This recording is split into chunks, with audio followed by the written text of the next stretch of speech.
La expresión en el rostro de mi hija cambió tan rápido que casi habría sido cómico si no doliera tanto.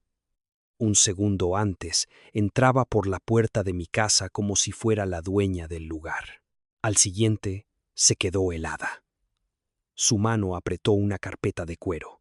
El abogado que venía detrás de ella se detuvo en seco.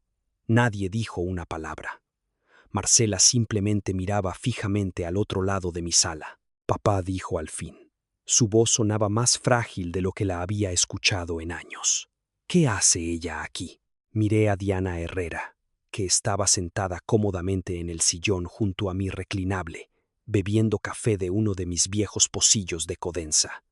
Diana no dijo nada, simplemente sonrió. No era una sonrisa de arrogancia, ni de victoria, solo esa sonrisa que le das a alguien cuando sabes que está viendo algo que jamás esperó. Tomé un sorbo lento de mi propio café. Buenas tardes a ti también, mi amor. Marcela no respondió. Se había quedado pálida. Y ahí, de pie en mi sala, mirando a Diana como si hubiera visto a un fantasma, mi hija parecía más nerviosa de lo que la había visto en toda su vida. Es irónico. 3 meses antes, habría hecho casi cualquier cosa para que me visitara. Así es la vida. Mi nombre es Roberto Morales.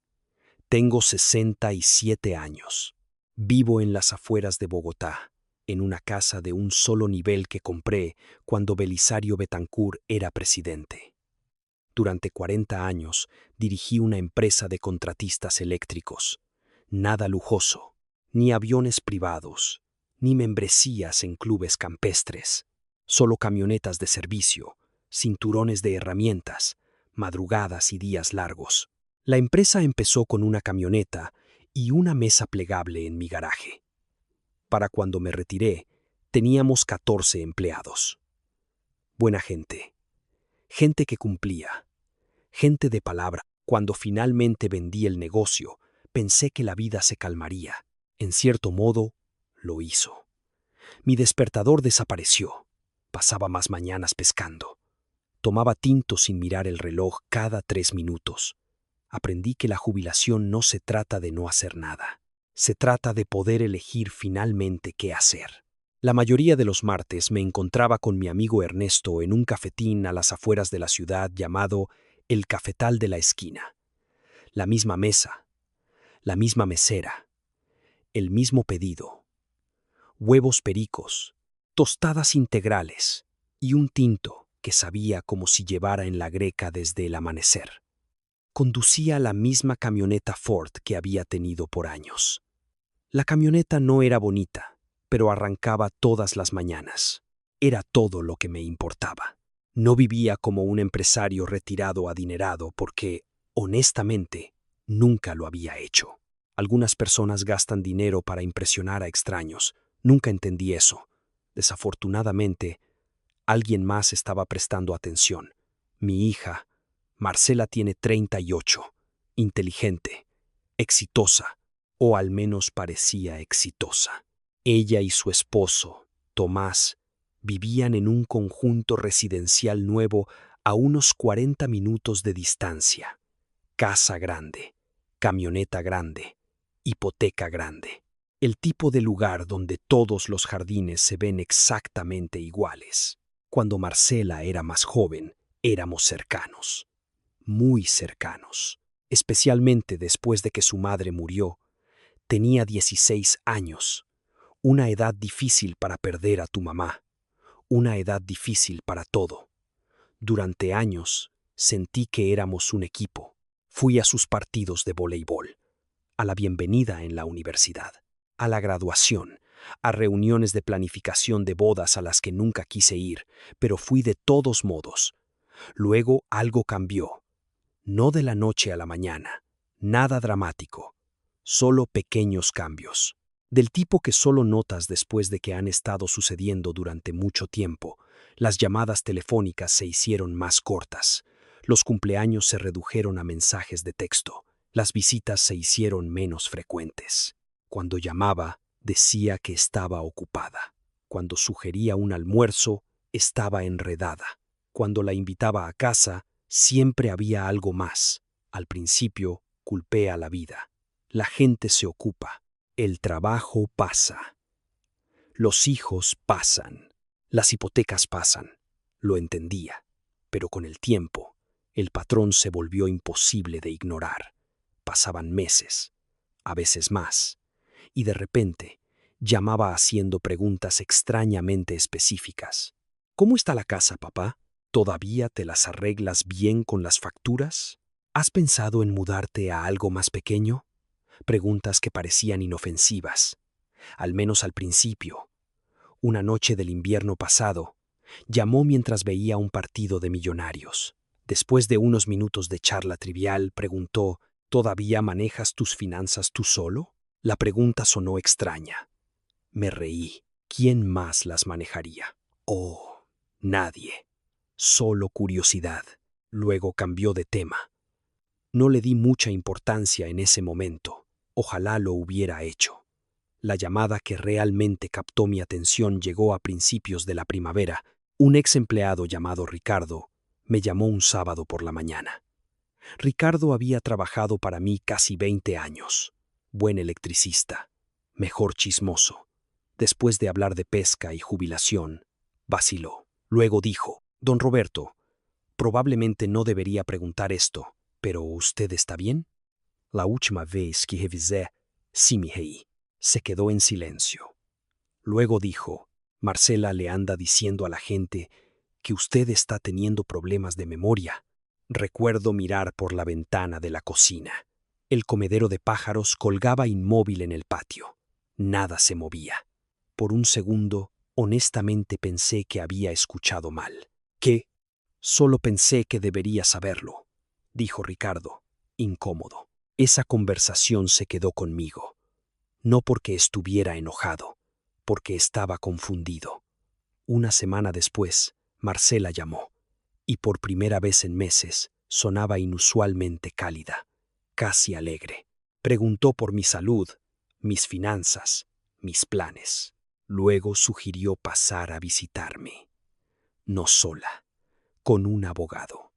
Según ella, era solo una buena oportunidad para organizar algunos papeles. Todos deberían tener esto en orden, papá. Acepté la reunión, pero algo no se sentía bien. Algo en mis entrañas me seguía molestando. El día finalmente llegó un jueves por la tarde. Tenía café listo. El abogado llegó con Marcela.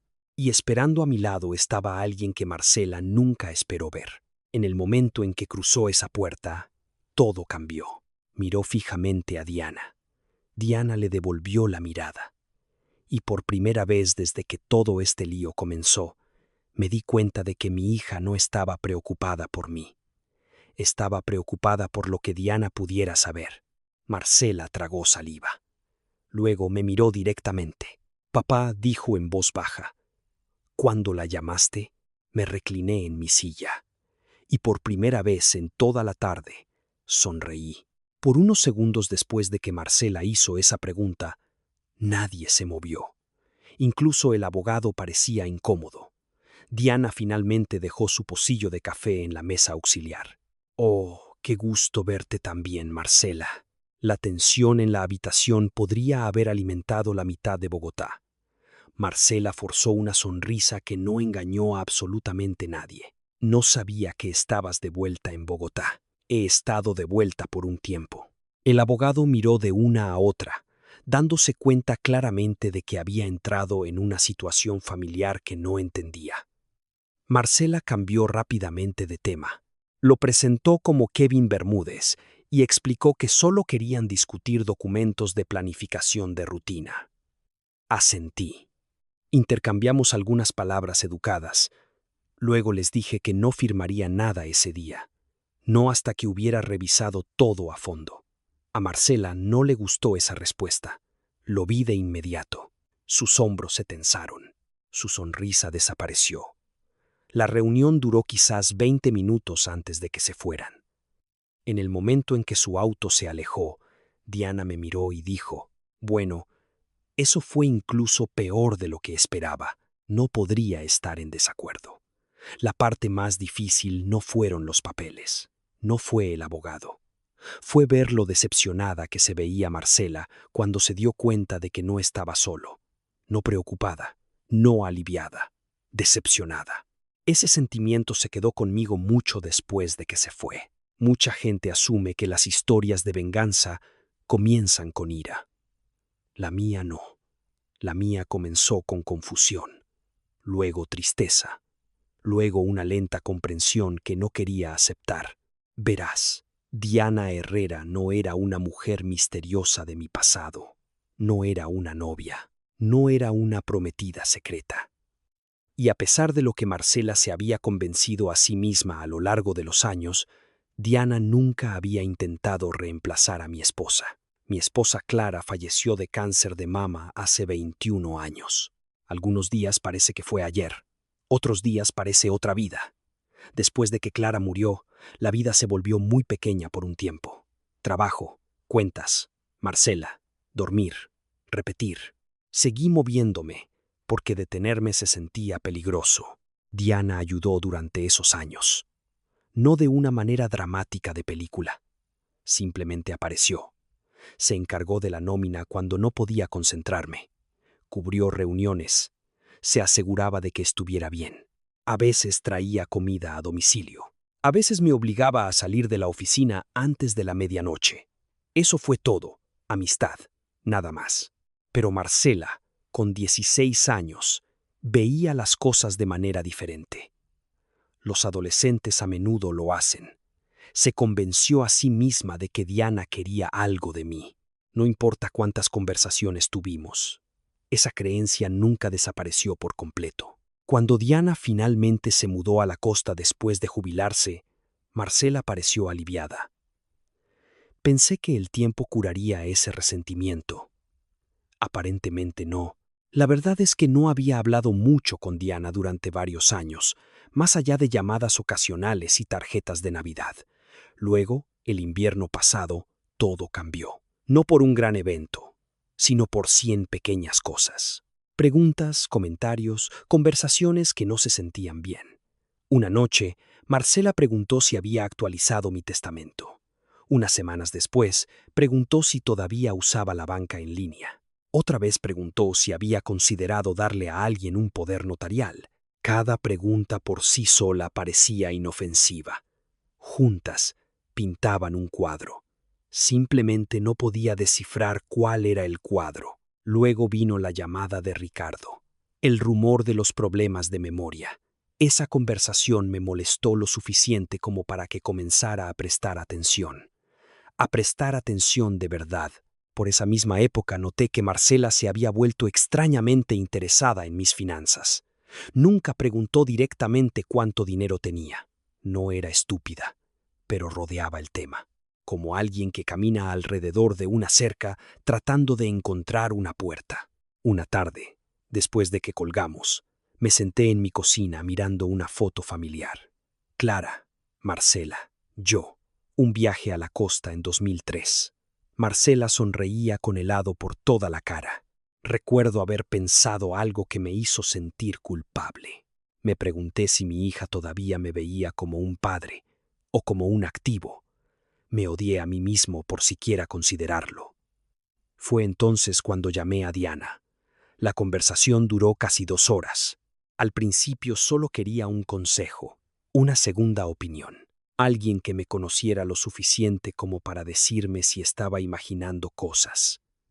Al final de la llamada, Diana había aceptado volar para ayudarme a revisar todo, no porque pensara que Marcela era culpable, sino porque pensaba que yo merecía claridad.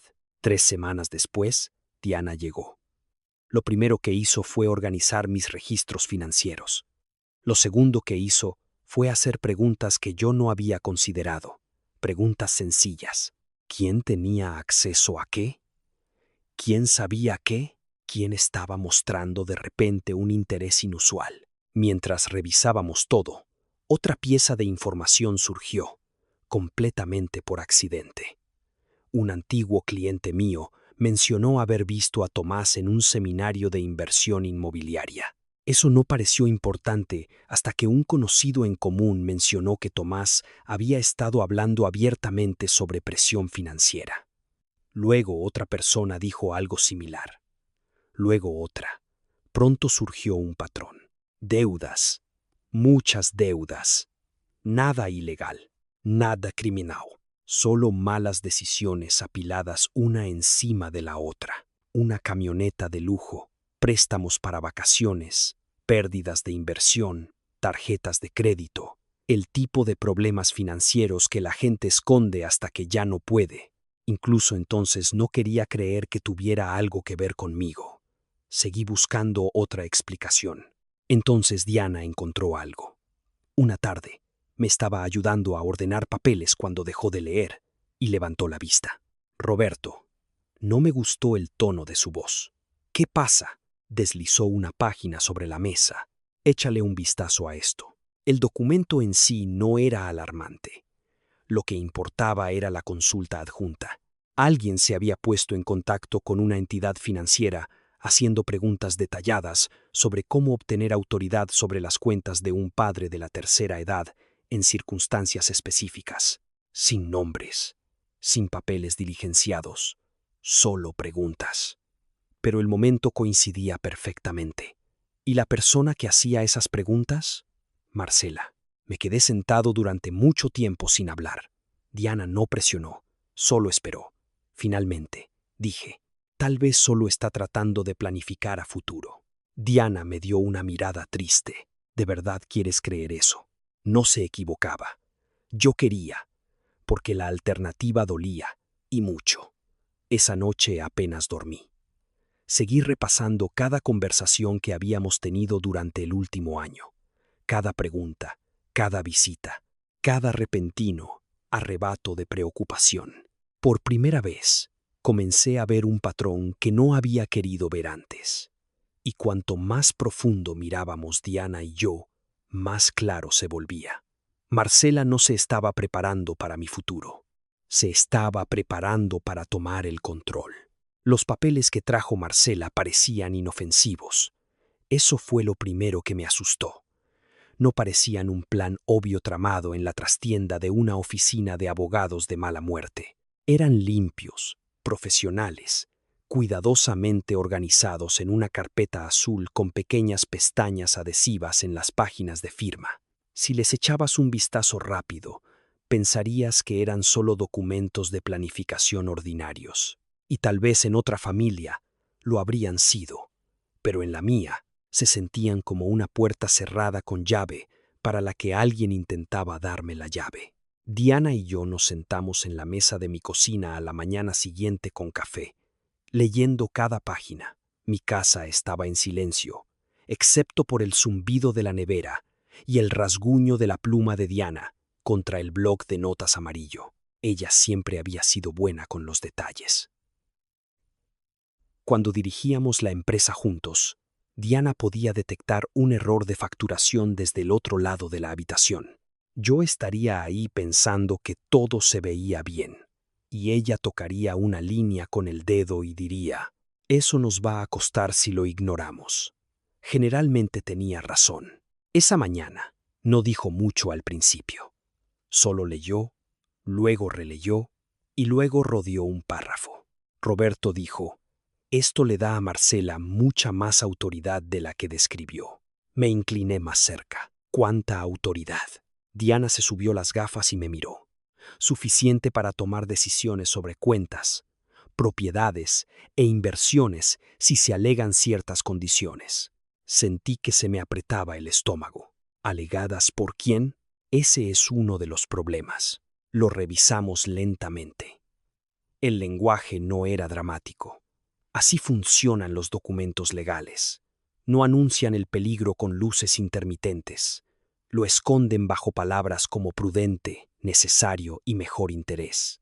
Pero el significado era bastante claro. Si firmaba, Marcela podría obtener un amplio control sobre mis finanzas bajo el argumento de que yo necesitaba ayuda.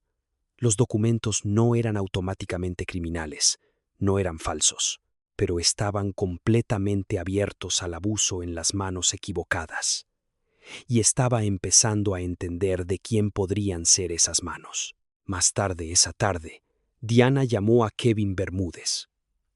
No para amenazarlo, no para acusarlo, solo para hacer preguntas. Lo puso en altavoz mientras yo me sentaba frente a ella, con los brazos cruzados, tratando de no sentirme como un idiota.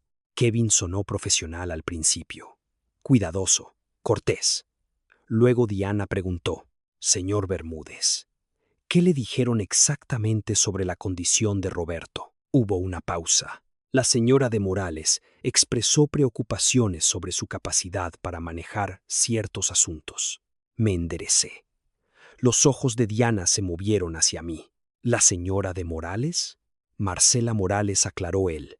Su hija. ¿Qué tipo de preocupaciones? Otra pausa. Problemas de memoria, confusión, dificultad para llevar un registro de las facturas, posible vulnerabilidad. Miré mis propias manos. Eran manos rudas, manos viejas, con cicatrices de cortes de alambre y nudillos rotos y 40 años de trabajo. Pero no eran manos indefensas. Diana se mantuvo tranquila. ¿Usted se reunió con Roberto antes de preparar estos documentos? Kevin vaciló. No.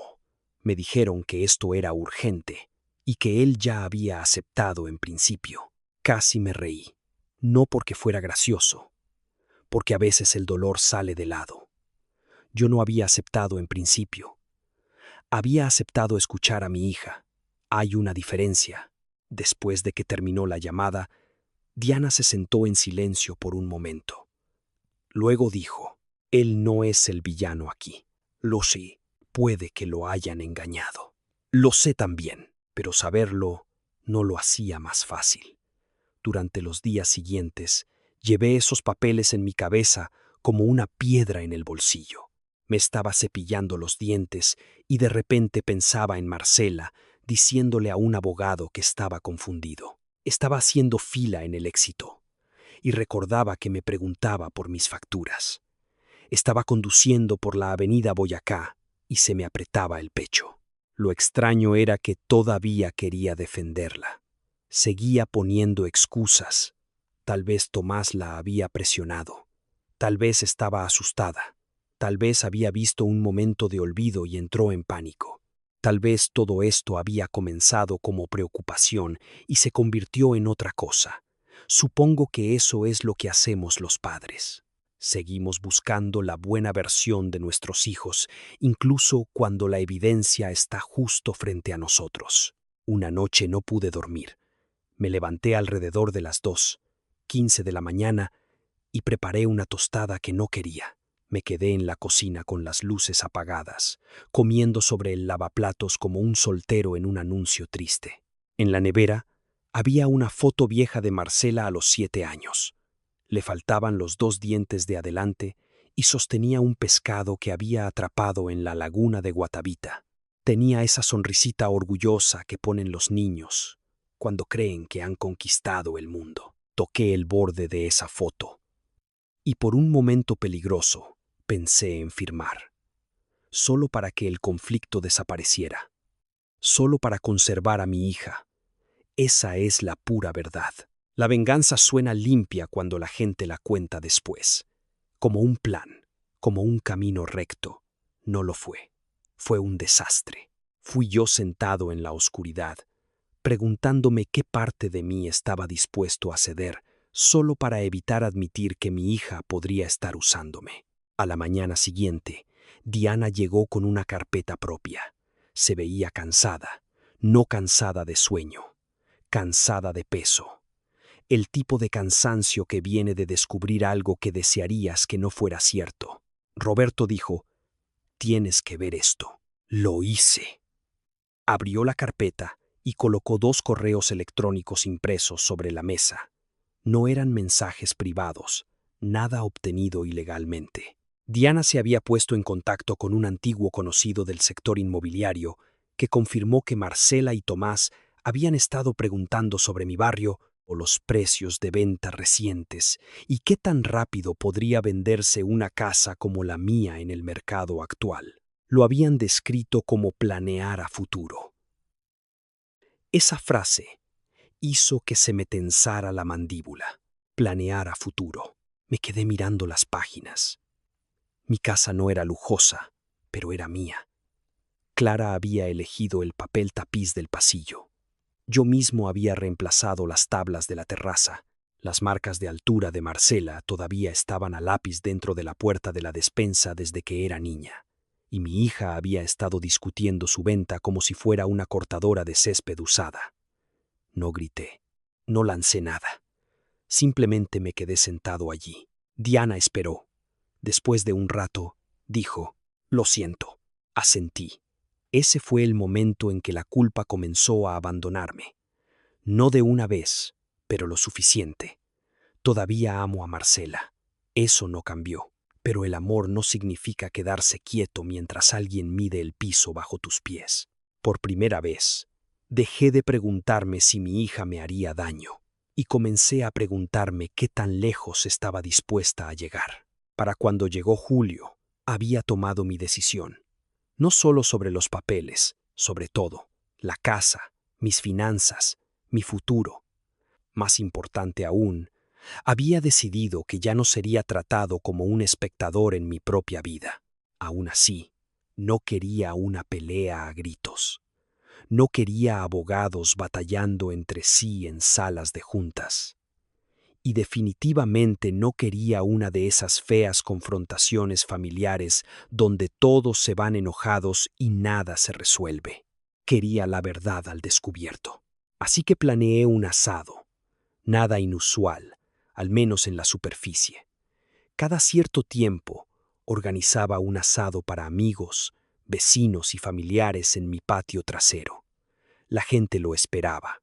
Nadie se extrañó cuando se enviaron las invitaciones. Marcela y Tomás aceptaron de inmediato. Eso me dijo algo. Todavía pensaban que iba a firmar. La tarde del asado fue hermosa. Soleada, unos 25 grados, el tipo de día de sabana bogotana que te hace olvidar el frío por un tiempo. Alrededor del mediodía, encendí la parrilla. El olor a chorizos y morcilla flotaba por el patio. Los niños se perseguían a través de un aspersor. Un parlante portátil tocaba vallenatos clásicos cerca de las mesas de picnic. Mi vecino Pacho pasó 20 minutos explicando por qué su césped se veía mejor que el de los demás. Nadie le preguntó. Lo explicó de todos modos. Durante unas horas, todo se sintió normal. Casi. Pero por debajo de todo, podía sentir la tensión sentada en mi pecho. Marcela llegó alrededor de las 3. Tomás la seguía, cargando un tazón de ensalada de papa. Me dio la mano. Marcela me abrazó, rápidamente. Demasiado rápido. Luego echó un vistazo al patio, mirando, buscando, revisando. Lo noté. No dije nada. Diana llegó un poco más tarde. En el segundo que Marcela la vio, su sonrisa se tensó. No lo suficiente como para que la mayoría de la gente lo notara. Suficiente para mí. La tarde transcurrió. La gente comió, habló, se rió. En un momento, Pacho de alguna manera logró contar la misma historia de pesca 2 veces. Palabra por palabra. Nadie lo detuvo. De nuevo, normal. Al menos desde la distancia. Para las 6 la mayoría de la gente había terminado de comer. El sol comenzaba a bajar en el cielo. Largas sombras se extendían por el césped. Ese pareció el momento adecuado. Me puse de pie y golpeé mi vaso con una cuchara. Nada dramático, solo lo suficiente para llamar la atención. Las conversaciones se detuvieron gradualmente. Todos me miraron. Me aclaré la garganta. Gracias a todos por venir. Algunas personas sonrieron. Miré alrededor del patio. Amigos, vecinos, gente que me conocía desde hacía años. Luego miré a Marcela. Diana y yo hemos pasado los últimos meses organizando mis asuntos. Inmediatamente vi a Marcela enderezarse. Tomás también. Continué. He aprendido algunas cosas durante ese proceso. El patio se quedó en silencio. Muy silencioso. Nadie sabía a dónde iba esto. Todavía no. No levanté la voz. No acusé a nadie. Simplemente comencé a hablar. Expliqué lo preocupado que me había sentido después de escuchar rumores de que supuestamente estaba perdiendo la memoria. Varias cabezas se giraron. La expresión de Marcela se congeló. Luego describí los documentos legales, la solicitud de autoridad financiera, las conversaciones que Diana y yo habíamos descubierto. Nada exagerado, nada emocional, solo hechos, uno tras otro. Podía ver a la gente procesando lo que estaban escuchando, confundidos al principio, luego incómodos, luego preocupados. Marcela finalmente interrumpió. Papá, eso no es justo. La miré con calma. ¿Qué parte no es justa? Abrió la boca.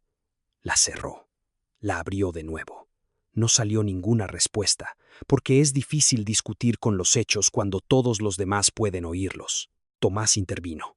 Estás haciendo que esto suene peor de lo que fue. Asentí. Entonces, explícalo. Silencio. Por un momento, casi sentí lástima por ellos. Casi. Luego Tomás cometió el error que lo cambió todo. Un error garrafal. El tipo de error que la gente comete cuando está nerviosa. El tipo que revela lo que realmente están pensando. Lanzó las manos al aire y dijo, bueno, ¿y entonces qué pasa con la herencia? En el segundo que las palabras salieron de su boca, todo el patio se quedó en silencio. Incluso los niños parecían más callados. Tomás se dio cuenta de su error de inmediato, demasiado tarde. Prácticamente se podía oír el aire saliendo de los pulmones de Marcela. Un vecino cerca de la mesa de picnic desvió lentamente la mirada. Pacho dejó de masticar. Y por primera vez en todo el día, nadie tuvo nada que decir, porque Tomás acababa de decir en voz alta lo único que todos estaban pensando. Esperé unos segundos. Luego hablé. Qué curioso que lo menciones. Marcela parecía desear que la tierra se la tragara. Saqué una carpeta que tenía junto a mi silla, no por dramatismo, solo porque quería todo documentado. Vendí la casa. Las palabras cayeron como un ladrillo. Marcela parpadeó. ¿Qué? La vendí hace 3 meses. Tomás se quedó mirando. Papá, ¿de qué estás hablando? Casi me reí. No porque fuera gracioso, porque su sorpresa era tan genuina. Habían pasado meses planeando en torno a un activo que ya no me pertenecía. Puse la mayoría de mis activos en un fideicomiso irrevocable hace meses. El rostro de Marcela se puso pálido, exactamente como el día que vio a Diana en mi sala. Luego vino la parte que ninguno de los dos esperaba, la parte que había mantenido intencionalmente en secreto. Diana no va a heredar nada. Eso captó la atención de todos. Incluso Diana parecía divertida. Continué. Ella simplemente está ayudando a administrar el fideicomiso. Marcela me miró fijamente, confundida, desesperada, tratando de entender. Luego solté la última pieza. La mayor parte de mi patrimonio financiará eventualmente becas para estudiantes de carreras técnicas aquí mismo en Bogotá. Nadie habló. La brisa se movía suavemente entre los árboles. En algún lugar de la calle ladró un perro. Y todo lo que podía pensar era en lo en paz que me sentía. Durante meses había cargado este peso, la sospecha, la decepción, la incertidumbre. Ahora se había ido. Marcela negó con la cabeza. Papá, ¿por qué hiciste eso? La respuesta salió más fácil de lo que esperaba. Porque esas oportunidades construyeron mi vida, hice una pausa. Y porque mi futuro me pertenece a mí. Ella desvió la mirada. Las lágrimas llenaron sus ojos. Por un momento pensé que podría discutir, defenderse, decir algo. En cambio, simplemente se puso de pie. Tomás la siguió. Ninguno de los dos miró a nadie más. Caminaron juntos por el patio, pasando las mesas de picnic, la parrilla, años de recuerdos familiares. Nadie los detuvo. 1 minuto después oí el portazo de un auto, luego otro, y luego el silencio. Vi su auto desaparecer por la calle. Por primera vez en años, no corrí tras mi hija, no la llamé, no me disculpé, no traté de arreglar algo que no era mío para arreglar. Simplemente me quedé allí, en la luz del atardecer, y respiré. La mañana después del asado me desperté antes del amanecer. Viejos hábitos.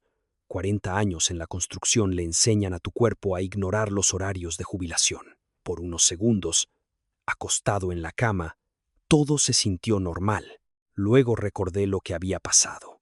El asado, Marcela yéndose, el comentario de Tomás, el silencio posterior.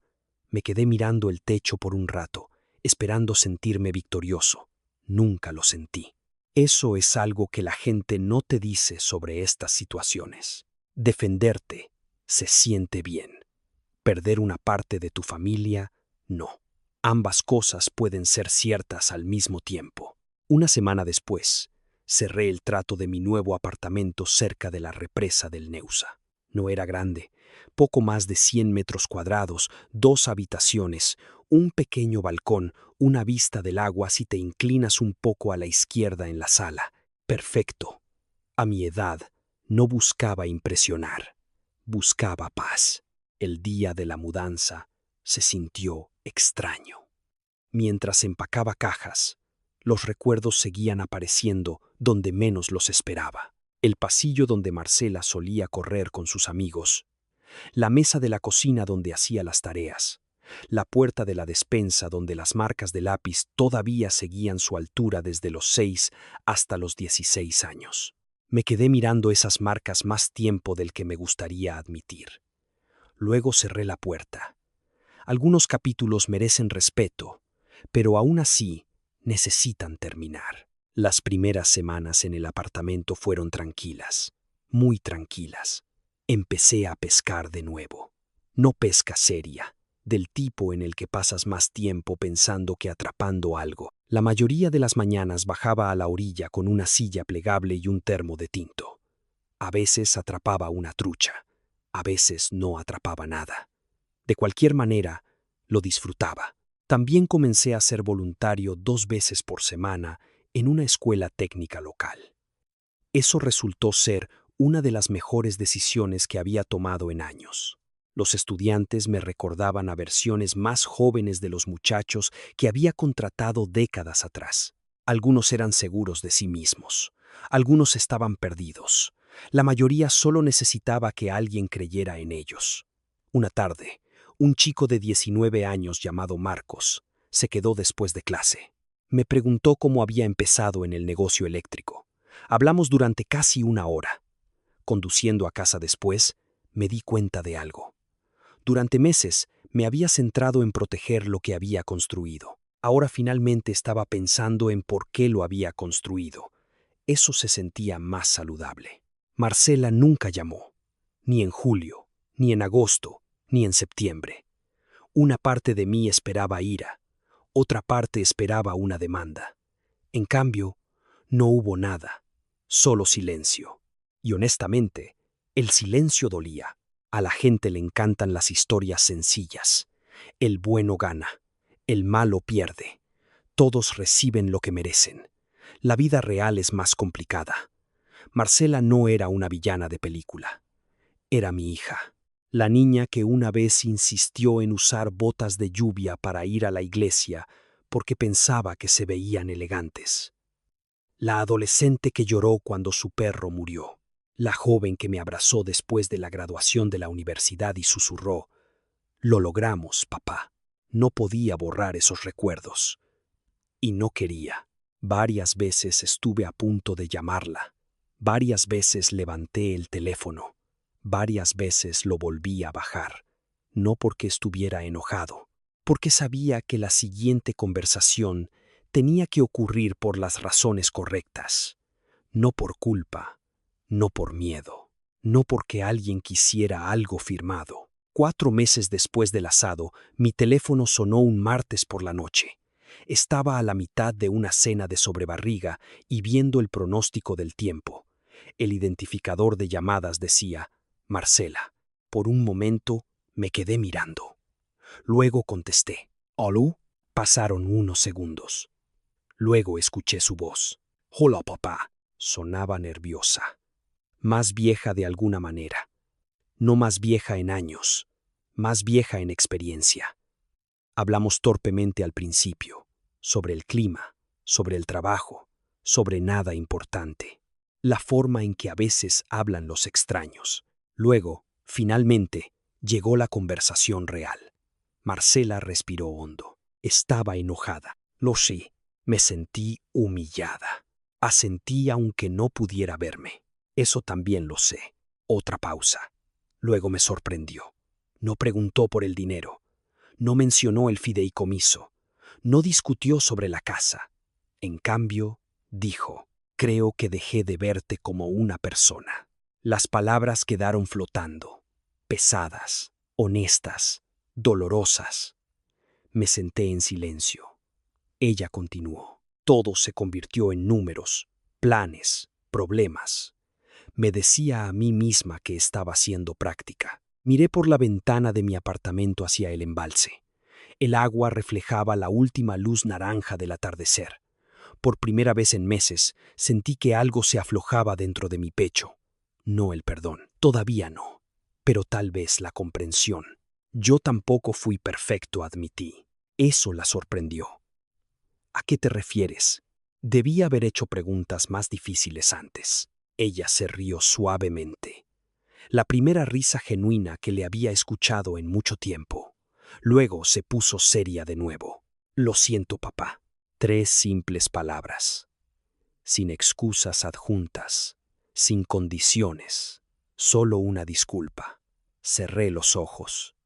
Una parte de mí había imaginado ese momento durante meses. Cuando finalmente llegó, se sintió más pequeño de lo que esperaba y de alguna manera más significativo. Hablamos durante casi 1 hora. No todo se arregló. No nos convertimos mágicamente en la familia que una vez fuimos. La vida no funciona así. La confianza tarda más en reconstruirse de lo que tarda en perderse. Pero fue un comienzo. Antes de colgar, le dije algo en lo que había estado pensando durante mucho tiempo. Nunca perdiste a tu padre, Marcela. La línea se quedó en silencio. Luego agregué, pero mi vida nunca fue tuya para que la manejaras. Ella no discutió. Simplemente dijo, ahora lo entiendo. Después de que colgamos, me senté en la oscuridad por un rato, pensando, escuchando el sonido distante de los botes en el agua, preguntándome qué habría pensado Clara de todo esto. Probablemente que las familias son complicadas y que el amor a veces requiere límites. Creo que habría tenido razón. Envejecer me ha enseñado muchas cosas. Una de las más importantes es esta. Puedes amar a alguien por completo y aún así protegerte. Esas dos cosas no son opuestas. A veces son compañeras. La verdad es que la venganza más inteligente no se trata de herir a alguien. Se trata de negarse a entregar tu dignidad. Se trata de mantener tu posición con la calma suficiente para que la otra persona finalmente vea en lo que se ha convertido. Marcela y yo todavía tenemos trabajo por hacer. Quizás siempre lo tendremos. Pero hoy, cuando llama, contesto. Y cuando la visito, voy porque quiero, no porque tenga miedo de perderla. Ese es un lugar más saludable para ambos. ¿Qué habrías hecho tú? ¿Habrías confrontado a tu hija en privado? ¿O habrías expuesto todo frente a la familia como lo hice yo? Déjame tu opinión en los comentarios. Gracias por escuchar y no olvides suscribirte.